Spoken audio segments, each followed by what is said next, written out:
नमस्कार दोस्तों, आप सभी का स्वागत है मेरे इस चैनल पे जिसका नाम है हिंदी मराठी मोरल स्टोरीज। आज हम देखेंगे भगवान विष्णु जी और माता लक्ष्मी जी की स्टोरी यानी कि कहानी। चलो स्टार्ट करते हैं। एक बार भगवान विष्णु जी शेषनाग पर बैठे बैठे बोर हो गए और उन्होंने धरती पर घूमने का विचार मन में किया। वैसे भी कई साल बीत गए थे धरती पर आए और वह अपनी यात्रा की तैयारी में लग गए। स्वामी को तैयार होता देखकर लक्ष्मी माँ ने आज सुबह सुबह कहा जाने की तैयारी हो रही है। विष्णु जी ने कहा, हे लक्ष्मी, मैं धरती लोक पर घूमने जा रहा हूँ।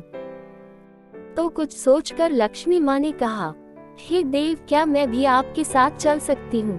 भगवान विष्णु ने 2 पल सोचा, फिर कहा, एक शर्त पर। तुम मेरे साथ चल सकती हो। तुम धरती पर पहुंचकर उत्तर दिशा की ओर बिल्कुल मत देखना। इसके साथ ही माता लक्ष्मी ने हाँ कह के अपनी मनवा ली। और सुबह सुबह माँ लक्ष्मी और भगवान विष्णु धरती पर पहुंच गए। अभी सूर्य देवता निकल रहे थे। रात बरसात होकर हटी थी।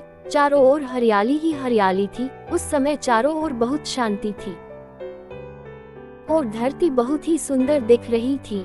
और माँ लक्ष्मी मंत्रमुग्ध होकर धरती को देख रही थी और भूल गई कि पति को क्या वचन देकर आई है। और चारों ओर देखती हुई कब उत्तर दिशा की ओर देखने लगी पता ही नहीं चला।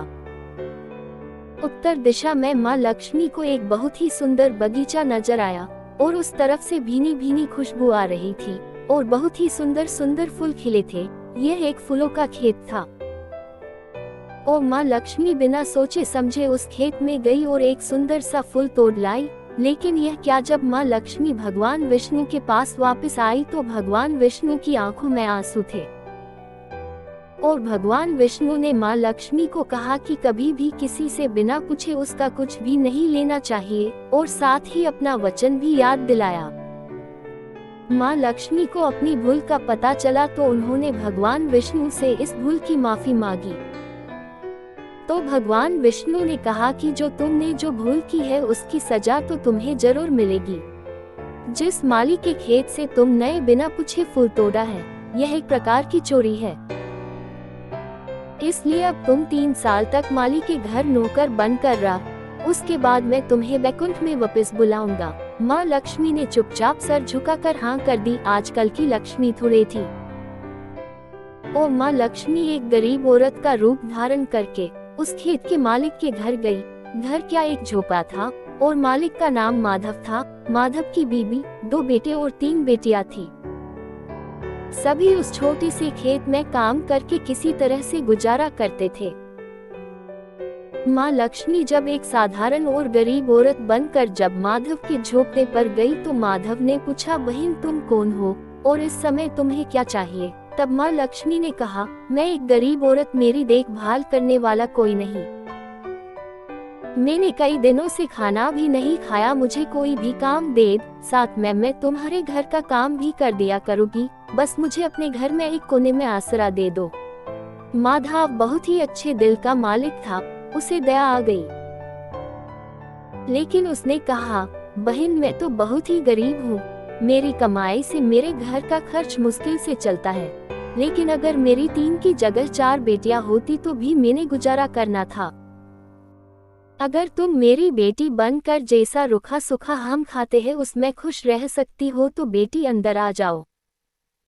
माधव ने माँ लक्ष्मी को अपने झोपड़े में शरण दे दी और माँ लक्ष्मी 3 साल उस माधव के घर पर नौकरानी बनकर रही। जिस दिन माँ लक्ष्मी माधव के घर आई थी उससे दूसरे दिन ही माधव को इतनी आमदनी हुई फूलों से कि शाम को एक गाय खरीद ली।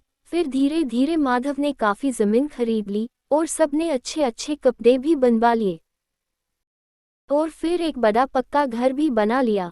बेटियों और बीबी ने गहने भी बनवा लिए और अब मकान भी बहुत बड़ा बनवा लिया था। माधव हमेशा सोचता था कि मुझे यह सब इस महिला के आने के बाद मिला है। इस बेटी के रूप में मेरी किस्मत आ गई है मेरी। और अब 2-5 साल बीत गए थे, लेकिन माँ लक्ष्मी अब भी घर में और खेत में काम करती थी। एक दिन माधव जब अपने खेतों से काम खत्म करके घर आया तो उसने अपने घर के सामने द्वार पर एक देवी स्वरूप गहनों से लदी एक औरत को देखा। ध्यान से देखकर पहचान गया, अरे यह तो मेरी मुंह बोली चौथी बेटी यानी वही औरत है, और पहचान गया कि यह तो माँ लक्ष्मी है। अब तक माधव का पूरा परिवार बाहर आ गया था और सब हैरान होकर माँ लक्ष्मी को देख रहे थे। माधव बोला, है माँ हमें माफ कर, हमने तेरे से अनजाने में ही घर और खेत में काम करवाया है माँ, यह कैसा अपराध हो गया है माँ, हम सबको माफ कर दे। अब माँ लक्ष्मी मुस्कुराए और बोली, है माधव तुम बहुत ही अच्छे और दयालु व्यक्ति हो, तुमने मुझे अपनी बेटी की तरह से रखा, अपने परिवार के सदस्य की तरह से। इसके बदले मैं तुम्हें वरदान देती हूँ कि तुम्हारे पास कभी भी खुशियों की और धन की कमी नहीं रहेगी, तुम्हें सारे सुख मिलेंगे जिसके तुम हकदार हो। और फिर माँ अपने स्वामी के द्वारा भेजे रथ बैठकर बैकुंठ चली गई।